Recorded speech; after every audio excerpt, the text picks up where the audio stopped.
அனைவருக்கும் வணக்கம். எல்லாம் வல்ல இறைவன் ஆசியுடன் பட்டிமன்றம் இனிது தொடங்கப்படுகிறது. பிறந்த சிறந்த மொழிகளிலே சிறந்தே பிறந்த மொழி என் தாய்மொழியாம் தமிழ் மொழி. கல்லோடு மண் தோன்றா காலத்தே வாளோடு முன் தோன்றிய மூத்த குடியில் பிறந்த என் முத்தமிழ் தாய்க்கு முதற்கண் வணக்கம். தமிழே, நீ என்னை மறந்தாலும் நான் உன்னை மறக்க மாட்டேன். உலக மகளிர் தினத்தை முன்னிட்டு ஒரு சில கவிதை வரிகள் உங்கள் கண் முன்னே. மாதவம் செய்ததினால் நல்ல மாதர்களாய் பிறந்தோம், உயர் மேதையராய் வாழ்ந்து புகழ் மேதையில் சிறந்தோம். கருமுகிலை கிழித்திட்டு வருகின்ற மதியனவே மனதுயிலை கிழித்திட்டு மதிவெல்ல புறப்படுவோம். விதவை இன்னும் நிலைமை மாற புதுமை போர் செய்திடுவோம். கணவன் இறந்துட்டால் கைப்பெண்ணாய் ஆக்கிடவே பொட்டழித்து பூவழித்து மாங்கல்யம் மாண்பளித்து வெள்ள உடை தரித்து வெளியே சென்றிட்டால் தரித்திரம் என்போரை தகடு பொடியாக்கி சரித்திரம் படைத்திடுவோம், சமத்துவம் பரப்பிடுவோம். ஆணுக்கு பெண் இழப்பில்லை என்று நம் அவனுக்கு உணர்த்திடுவோம். பெண்ணே, குனிந்தது போதும், நிமிர்ந்து நில், துணிந்து செல், புத்துலகம் படைக்க புறப்படு, கல்வி கிடைக்க செயல்படு, அடிமை மறந்துடு, கொடுமை மறந்துடு, ஒன்றாய் இணைந்திடு. உன்னால் முடியும், என்னால் முடியும், பின்னால மண்ணால பெண்ணால் முடியும். விழிப்போம், செழிப்போம். உலக மகளிர் தினத்தை முன்னிட்டு சாய் சக்சஸ் டியூஷன் சென்டர் நடத்தும் அசத்தல் பட்டிமன்றத்துக்கு வருகை புரிந்திருக்கும் இளம் பட்டிமன்ற பேச்சாளர்களை வருக வருக என வரவேற்கின்ற தலைப்பு செல்போனால் நமக்கு அதிகம் கிடைப்பது நன்மையா தீமையா என்ற தலைப்பில் எம் டியூஷன் மாணவ மாணவிகள் உரையாட வருகிறார்கள். முதலாவதாக என் மாணவ மாணவிகளை அறிமுகப்படுத்தும் தருணம். அசத்தல் சிறுவன் யாதி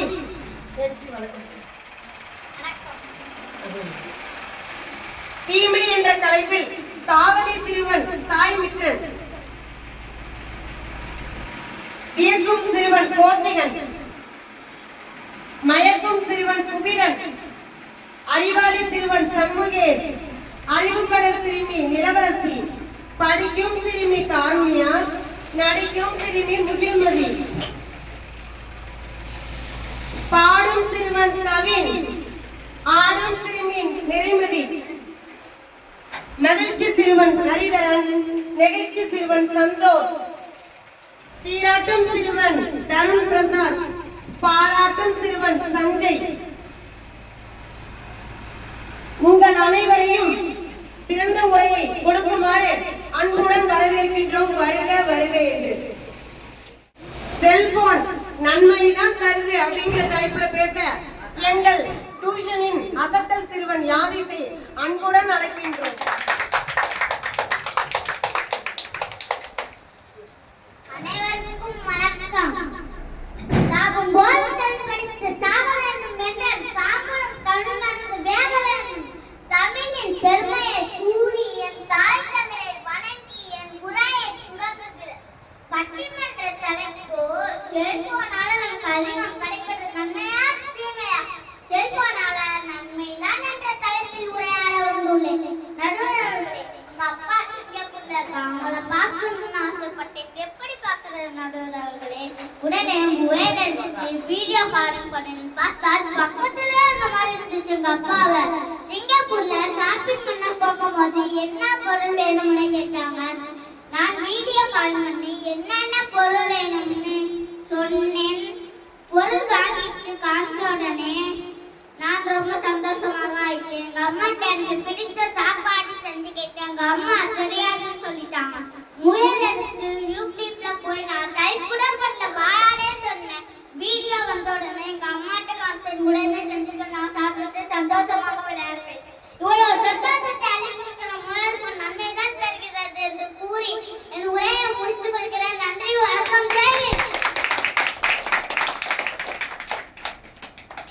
அசத்தல் சிறுவன் யாதி செல்போன் நன்மையை தான் தருது அப்படின்னு சொல்றாங்க.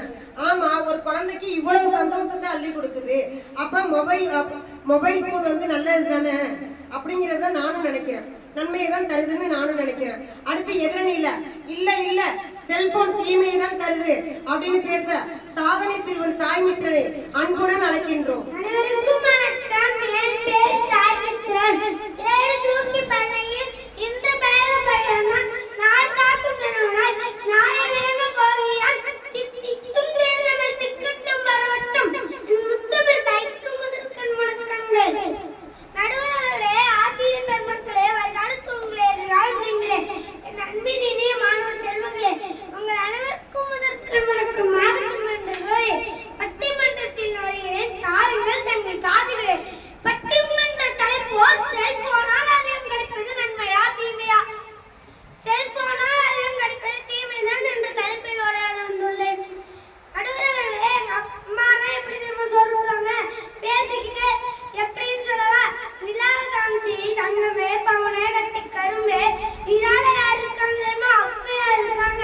எப்படி நட்சத்திரம் எல்லாம் பார்த்து சொல்லிக்குது அப்படின்னு சொல்லி ஊட்டி விடுவாங்க. பாசத்தோட ஊட்டி விடும் போது என் வயிறெல்லாம் அப்படியே நிறைஞ்சிடும். குழந்தைக்கு அம்மாவுக்கு ஒரு ஈர்ப்பு அதிகமாகுது. எங்க பக்கத்து வீட்டு ஆண்டி எப்படி நம்ம குழந்தைக்கு சாப்பாடு ஊட்டி விடுறாங்க? போனை காமிச்சு. அது மட்டும் இல்ல, அவங்களும் சேர்த்து பாக்குறாங்க. அந்த குழந்தை வாயில வைக்கிறமா, மூக்குல வைக்கிறமா, அந்த குழந்தைக்கு வேணுமா வேணாமா எதுவுமே தெரியாம வச்சு அமைக்க விடுறாங்க நடுவர் அவர்களே. அந்த மொபைலுக்கும் குழந்தைக்கு ஒரு ஈர்ப்பு தானே நடுவர் அவர்களே அதிகமாகுது. எதனால சொல்றாங்க போன் நன்மைன்னு? போன் மொபைல் வந்து அம்மாவே புதிய பிரிக்கிற கையிலே தானே நடுவர் அவர்களே இருக்குது. நீங்களே சொல்லுங்க, எதுக்கு போன் கண்டுபிடிச்சாங்க? பேசுறதுன்னு நடுவர் அவர்களே. இப்ப எல்லாரும் என்ன பண்றோம்? சாட்டிங் ஷாப்பிங் நடுவர்களே, சாட்டிங் பண்றோம். ஒரு கோயிலுக்கு போறோம், சாமியா கும்பிடுறோம். இந்த கோயிலுக்கு போனேன், இந்த சாமியா கும்பிடுறேன்னு ஷார்ட்ஸ் எடுத்து போடுறோம். இப்போ அவங்க அப்பாவோட வண்டியில போறோம்னு வச்சுக்கோங்க, இந்த ஊர்ல போறேன், இந்த வண்டியில போறேன்னு ஷார்ட்ஸ் எடுத்து போடுறோம். இப்போ ஒரு ஹோட்டலுக்கு போறோம்னா வச்சுக்கோங்க, இந்த ஹோட்டலுக்கு போறேன், இந்த ஃபுட்டை சாப்பிட்றேன்னு வீடியோ எடுத்து போடுறோம். பேச கண்டுபிடிச்ச போனா இப்போ நம்ம எல்லாரும் ஊமைக்கிட்டோம் நடுவர் அவர்களே. நம்ம பேசும் திறன் அழிச்சிட்டு நடுவர் அவர்களே. நானும் எங்க அம்மாச்சி வீட்டுக்கு போயிருந்தேன். எங்க சித்தியும் வந்திருந்தாங்க. என் நம்பி விரும்புறேன்னா அப்ப அழுவ ஆரம்பிச்சிட்டான்.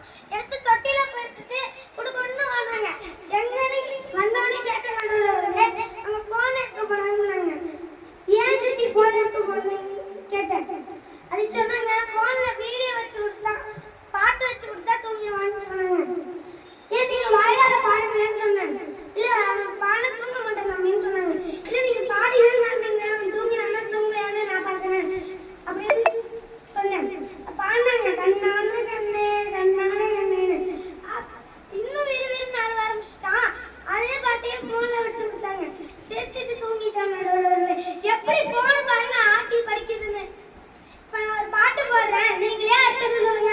ஓடி விளையாடு பாப்பா, குழந்தைக்கு ஆகாது பாப்பா, கூடி விளையாடு பாப்பா, ஒரு குழந்தைய வையாதே பாப்பா.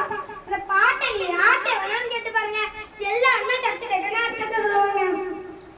இப்ப நான் ஒரு பாட்டு பாடுறேங்க, அதுக்கு அர்த்தத்தையே சொல்ல முடியாது. அது என் தங்கச்சி கூட பாடுறாங்க. சீச்சி சீரனுங்க சீ சீச்சின்னா என்ன அர்த்தம்? வேண்டான அர்த்தம். இந்த வேண்டாம் பாட்டே இந்த போனால ட்ரெண்ட் ஆயிட்டு. இந்த பட்டி தொட்டி எல்லாமே இந்த நிலைமைக்கு நம் நாடு போனா டாக்டர் அப்துல் கலாம் ஐயா கனவு கண்ட மாதிரி நம் நாடு வளர்ச்சாமா. இறுதியா ஒரு கவிதை சொல்லி என் உரையை முடித்துக் கொள்கிறேன். உருளைக்கிழங்கு செல்லக்குட்டி எங்க பாச்சி, யூடியூப்ல வீடியோ பார்க்க போச்சு, நெட்டு முடிஞ்சோன்னு அழுதுருச்சு, அம்மாவுக்கு ரீசார்ஜ் பண்ண சிரிச்சிருச்சு. இறுதியா செல்போன் அதிகம் கொடுப்பது தீமைதான் என்று சொல்லி என் உரையை முடித்துக் கொள்கிறேன். நன்றி, வணக்கம், ஜெயகன் ஜெயகன். சாதனை சிறுவன் சாய்மித்திரன் என்ன சொல்லியிருக்காங்க? சூப்பரா டிஆர் மாதிரி எல்லாம் பாயிட்டோம். எதிரணியில என்ன மொபைல் நன்மை இருக்குன்னு சொல்றாங்க. அம்மாவும் பிள்ளையை பிரிக்கிற கருவியா தானே இருக்கு அப்படின்னு சொல்லியிருக்காங்க. டிஆர் மாதிரி அசைக்கிட்டாங்க ரைமிங்ல. அடுத்து செல்போன் வந்து பேசலாம் கண்டுபிடிச்சிருக்கோம். அது என்ன பண்ணிட்டு இருக்கு? நம்மள ஊமையாக்கிட்டுன்னு சொல்றாங்க. அடுத்து ஒரு அம்மா பாடுற பாட்டு அந்த பிள்ளை தூங்கலையா, ஒரு மொபைல்ல வச்ச பாட்டை கேட்டு தூங்குதான். அப்ப இந்த அளவுக்கு தாக்கத்தை ஏற்படுத்துகிறது. அப்படின்னா இவங்க சொல்ற மாதிரி சாய்மித்திரன் சொல்ற மாதிரி செல்போன் நான் நினைக்கிறேன் தீமையை தான் தருதுன்னு. சரி, எதிரணியில என்னதான் சொல்றாங்கன்னு பாப்போமா? அடுத்து எதிரணியில் நன்மை என்ற தலைப்பில் பேச வியக்கும் சிறுவன் கோசிகனை அன்புடன் வரவேற்கிறோம்.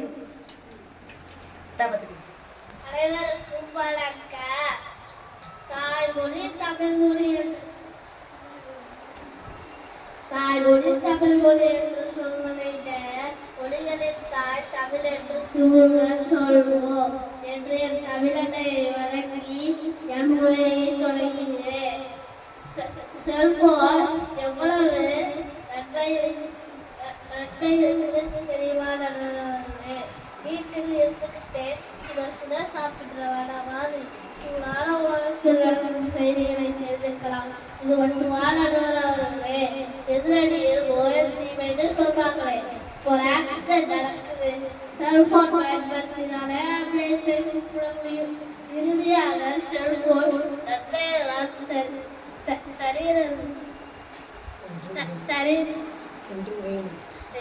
என்று என் உரையை முடித்துக் கொள்கிறேன்.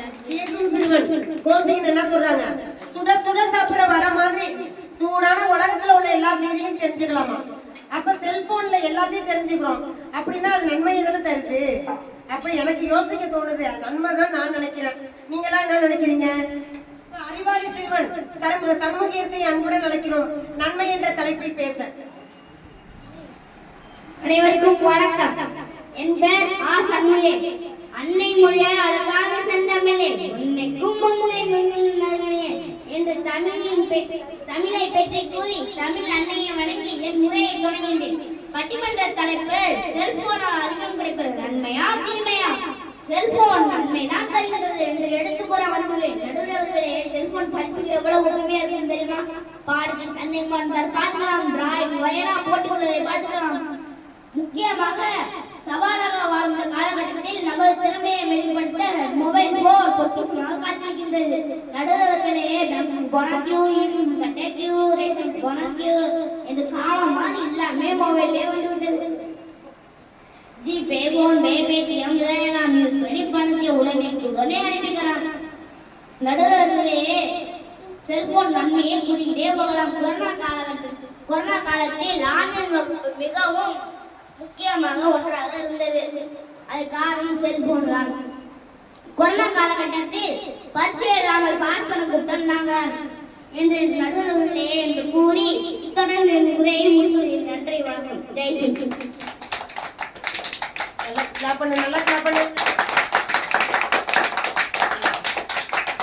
அறிவாளி சிறுவன் சண்முகேசன் என்ன சொல்றாங்க? கொரோனா காலத்துல இந்த போன் இல்லைன்னா நாங்க எப்படி படிச்சிருப்போம் அப்படிங்கிறாங்க. அப்ப அது நன்மையை தானே தருது. அப்ப கொரோனா காலத்துல என்ன பரீட்சை எழுதாம பாஸ் பண்ண கூட்டமா? அடுத்து வந்து எல்லாமே கியூ தான். நாங்க இப்ப எதுக்குமே கியூல நிக்க வேண்டியது இல்ல, அவசியமே இல்ல, எல்லாமே நாங்க மொபைல்ல அப்படின்னு சொல்றாங்க. இவங்க சொல்றத பார்த்தாலே எனக்கு நன்மைன்னு தான் நான் தோணுது. அடுத்து நான் கோயிலுக்கு நடந்து போயிட்டு இருந்தேன். அப்ப எனக்கு தெரிஞ்ச அக்கா வந்து வெளியில நின்றுட்டு இருந்தாங்க. நான் பேசிட்டு இருந்தேன், என்னக்கா இவ்வளவு சந்தோஷமா இருக்கீங்களா அப்படின்னு. இல்ல என் கணவரோட மொபைல் போன் வந்து உடஞ்சிருச்சு அப்படின்னாங்க. என்னக்கா மொபைல் உடஞ்சதுக்கு போய் சிரிக்கிறீங்களேன்னு கேட்டேன், சந்தோஷமா இருக்கீங்களேன்னு. இல்ல 2 நாளைக்கு முன்னாடி வரையும் என் கணவர் மொபைல் போன்ல விளையாடிட்டு இருந்தாரு, இப்ப 2 நாளாதான் என் பிள்ளைங்களோட விளையாடுறாரு அப்படின்னாங்க. அப்ப இதெல்லாம் ஒரு குடும்பத்துல வந்து எவ்வளவு மொபைல் போன் வந்து தாக்கத்தை ஏற்படுத்தி இருக்கு. அப்ப இதெல்லாம் சிந்திக்க கூடியது தானே. இப்ப அவங்க நன்மைன்னு சொன்னதுக்கு எதிரணியா இப்ப வராங்க. இல்லை நான் அடுக்கடுக்கா கவிதை அடுக்கி வைக்க வரேன் அப்படின்னா அறிவு கடல் நிலவரசியை அன்புடன் அழைக்கின்றோம். அனைவருக்கும் வணக்கம். தடிக்கு விழுந்தால் மட்டும் சிரிக்கும் போது மட்டும் ஈக்கி, சூடு பட்டால் மட்டும் ஊக்கு, அதட்டினால் மட்டும் ஏகே, ஐயத்தின் மட்டும் மை, ஆச்சரியத்தின் மட்டும் ஓ, வக்கனின் போது மட்டும் ஆவு, விக்கலின் போது மட்டும் என்று தமிழ் பேசி மற்ற நேரம் வேறு மொழிகள் பேசி தமிழர்களிடம் மறக்காமல் சொல். தமிழ் என்பது அவமானம் இல்லை, தமிழ் என்பது அடையாளம். பேரும் புகழ் கொண்ட என் தாய்மொழியை வணங்கி அவையோரை வணங்கி என் உரை தொடங்குகிறேன். அழகான இந்த காலகட்டத்துக்கு ஏற்ற தலைப்பு செல்போனால் நமக்கு அதிகம் கிடைக்கிறது நன்மையா தீமையா? நடுவர்களே, ஸ்டேட்டஸ்னு ஒன்று வைக்கிறாங்க. சந்தோஷமா இருந்தாலும் வைக்கிறாங்க, சோகமா இருந்தாலும் வைக்கிறாங்க.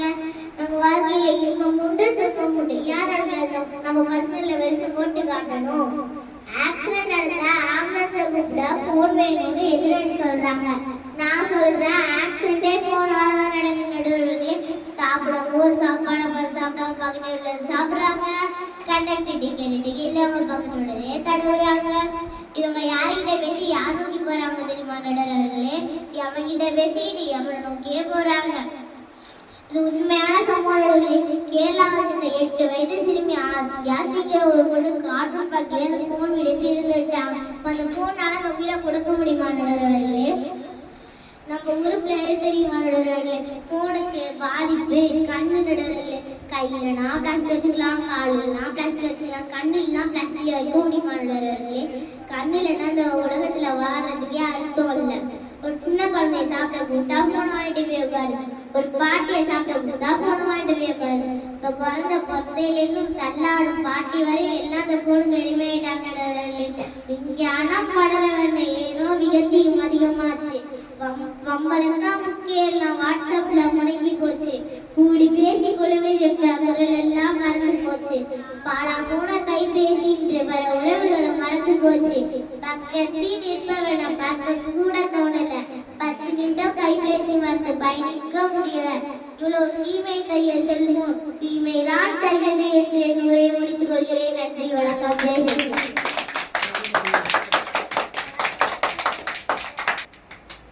எல்லாருமே கிளாப் பண்ணணும். புரியுதா? நேரா பாருங்க, கிளாப் பண்ணணும்.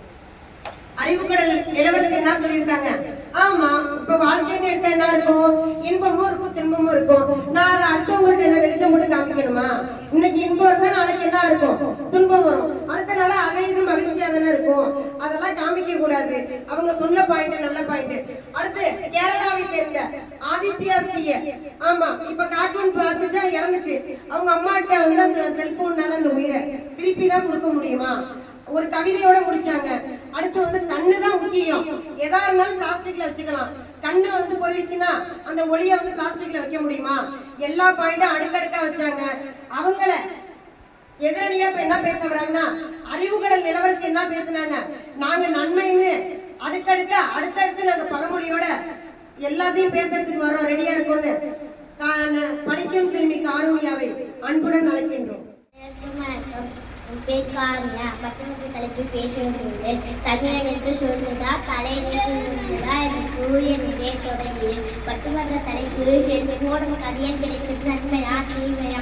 செல்போன் நன்மைதான் தருகிறது என்று உரையாட வந்தேன். வார்த்தா பூர்வமாக படித்து சொல்றாங்க, வீடியோ பயன்படுத்துறாங்க, நன்மைதான் தருகிறது. ஆன்லைன் ஷாப்பிங் வீட்டிலே இருந்து காய்கறி சம்பந்தமா ட்ரெஸ் வாங்கலாம். தங்கத்துக்கு நாம் போடுறது சாப்பாடுதான் முக்கியம். அதுவே ஆர்டர் பண்ணி வாங்கி சாப்பிடலாம். செல்போன் தான் கை கொடுத்துச்சு. எப்படி கேட்டீங்கன்னா யூடியூப்ல பார்த்து கட்டுரைகள் கேட்டு பார்க்கலாதேன்னு பார்த்துருக்காங்க. முக்கியமாக தொடர்பு ஆவணத்தில் எல்லாரும் செல்ஃபி போடலாம். செல்போன் நன்மைதான் தருகிறது என்று நினைவுறுத்துகிறது. நன்றி, வணக்கம். பேசின காரூணியா என்ன சொல்லியிருக்காங்க? நாங்க வந்து வீட்லயே ஆர்டர் பண்ணி, தங்கத்துக்கு என்ன முக்கியம்? சாப்பாடு தான். அந்த சாப்பாடையே வீட்டுல ஆர்டர் பண்ணி காலை மேல காலை போட்டு டைனிங் டேபிள் உட்காந்து சாப்பிடுவோம்னு சொல்றாங்க. அவங்க சொல்றதை பார்த்தாலும் கரெக்டா தான் இருக்கு. யூடியூப்ல எதுக்கு பயப்படுறோம்? சமையல் எதுக்குமே பயப்பட வேண்டாம். யூடியூப்ல டைப் பண்ண கூட வேண்டியதில்லை. வாய்ஸ் கொடுத்துச்சுன்னா பட்டக்கோட்டை சமையல்ல இருந்து பங்களாதேஷ் சமையல் வரை பார்த்துக்கலாம் அப்படின்னு சொல்றாங்க. அவங்க சொல்றத பார்த்தா எனக்கு ஒரு வகையில இந்த செல்போன் நன்மையை தான் தருதுன்னு நான் நினைக்கிறேன். அடுத்து இல்லை இல்லை செல்போன் முழுவதுமே தீமைதான் தருகிறது என்ற தலைப்பில் நடிக்கும் சிறுமி முகில்மதியை அன்புடன் அழைக்கின்றோம். அனைவருக்கும் வணக்கம். ஆனால் முதலுக்கெல்லாம் ஆதிபகவன் உயிர்த்தே உலகு என்று கூறிய கண்ணனை வணங்கி என் உரையை நான் தொடங்குகிறேன். செல்போன் தீமைதான் தடையின தலைப்பில் நான் பேச வந்துள்ளேன். மன மோசடி செல்போனால் தான் நடக்குது, செல்போனால் தான் வன்கொடுமை நடக்குது என்று கூறி செல்போன் தீமைதான் தடையிலிருந்து என் உரையை விட்டுக் கொள்கிறேன். நன்றி, வணக்கம். இவங்க என்ன முகில்மதி என்ன சொல்றாங்க? செல்போன்னால வன்கொடுமை நடக்குது அப்படிங்கிறாங்க. செல்போன்னால வன்கொடுமை 1-2 கிடையாது, தினம் தினம் நடக்குது. இவங்க சொல்றாங்களா சுட சுட உள்ள வடை மாதிரின்னு. சுட சுட அன்னன்னைக்கு கொலை கொள்ளை குற்றம், அது பெண்களுக்கு மிகப்பெரிய அநீதி. ஒவ்வொரு நாளைக்கும் யாரையும் நம்பி விட முடியல. பிறந்த குழந்தையில இருந்து தள்ளாடும் பாட்டி வரை பாதுகாப்பு இல்லை. தினம் தினம் பார்த்தோம்னா ஏன்னா ஒரு நகைக்காண்டி கொண்டு அந்த மாதிரி செய்திகள் சுட சுட வந்துகிட்டு தான் இருக்கு. இவங்க சொல்றத பார்த்தா செல்போன் தீமை தான் தருது. இன்னொன்னு சொல்றாங்க பண மோசடின்னு. இவங்க சொன்னாங்க நன்மையில நாங்க ஜிபே பண்ணிக்கிறோம் பேடிஎம்னு. அதுல எவ்வளவு மோசடி பண்றாங்க தெரியுமா? ஒருத்தவங்க பணத்தை இன்னொருத்தவங்க அவங்க நம்பரை பேக் ஐடி போட்டு அவங்களோட பணத்தை எல்லாத்தையுமே இவங்க எடுத்துக்கிறாங்க. இவ்வளவு கொடுமையே நடக்குது. அப்ப இவங்க சொல்ற மாதிரி செல்போன் தீமை தான் நான் நினைக்கிறேன். இல்லை இல்லை அப்படின்னு பேச பாடும் சிறுவர் கவின் அவர்களை அன்புடன் அழைக்கின்றோம்.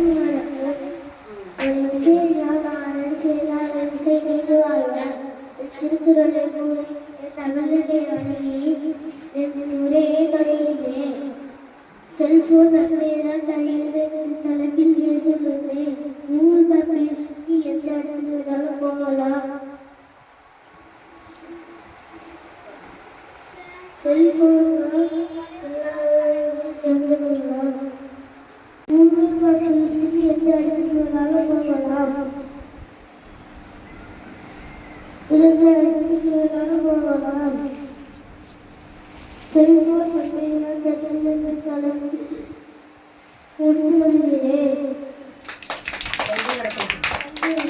பாடும் சிறுவன் கவின் என்ன சொல்றாங்க, நன்மைதான். நாங்க எந்த ஊருக்கு போனாலும் வழி கேட்க வேண்டியதில்ல. வடக்கால போகணும், கிழக்கால போகணும். இப்போ ஒரு பாட்டிட்ட போய் வழி கேட்கிறோம், அவங்க சொல்லுவாங்க அவங்களோட இதுல காலத்துல உள்ளது மாதிரி, தம்பி வடக்கால போ, கிழக்கால போ, மேற்கால போன. அவனுக்கு ஒண்ணுமே புரியாம வழி தெரியாம நிற்பான். இப்ப அதெல்லாம் தேவையே இல்லை. கூகுள் மேப் யூஸ் பண்ணி நீ எந்த ஊருக்கு வேணாலும் போகலாம். நல்லா கார்ல ஏசியை போட்டுட்டு நீ பாட்டுக்கு அப்படி ஆன் பண்ணிட்டு போனீங்கன்னா போய் அந்த இடத்துல விட்டுரும். அவன் சொல்றது கரெக்டா தான் இருக்கு. அடுத்து என்ன இவன் சொல்றான், நாங்க சொல்றோம் பாருங்க பாயிண்ட் அப்படின்னு சொல்லி தீமைங்கிற தலைப்பில் பேச எங்கள் மாணவி ஆடும் சிறுமி நிறைமதியை அன்புடன் அழைக்கின்றோம்.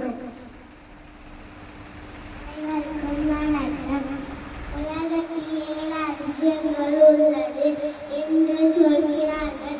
எனக்கு ஒரு அதிசயம், என் தமிழ் மொழி மட்டுமே என்ற தமிழின் பெருமையை கூறி என் தமிழ் அன்னையை வழங்கி என் உரையை தொடங்குகிறேன்.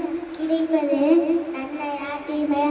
செல்போன் தீமையை தருகிறது தலைப்பில் பேச வந்துள்ளேன். நடுவர்களே, படிக்கிற காலத்தில் எந்த மாணவி எந்த மாணவன் கையில் செல்போன் அதிக நேரம் இல்லாமல் இருக்கிறதோ அவர்கள் வாழ்க்கை பத்திரமாக இருக்கிறது என்ற அர்த்தம். படிக்கிற காலத்தில் எந்த மாணவி எந்த மாணவன் கையில் செல்போன் அதிக நேரம் இருக்கிறதோ அவர்கள் கையில் அவர்கள் வாழ்க்கை இல்லை என்ற அர்த்தம். செல்போன் நன்மையை தருகிறது என்று சொல்கிறார்கள்.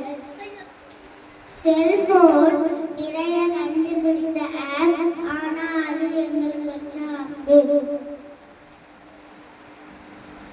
இறுதியாக செல்போன் தீமையை தான் தருகிறது என்று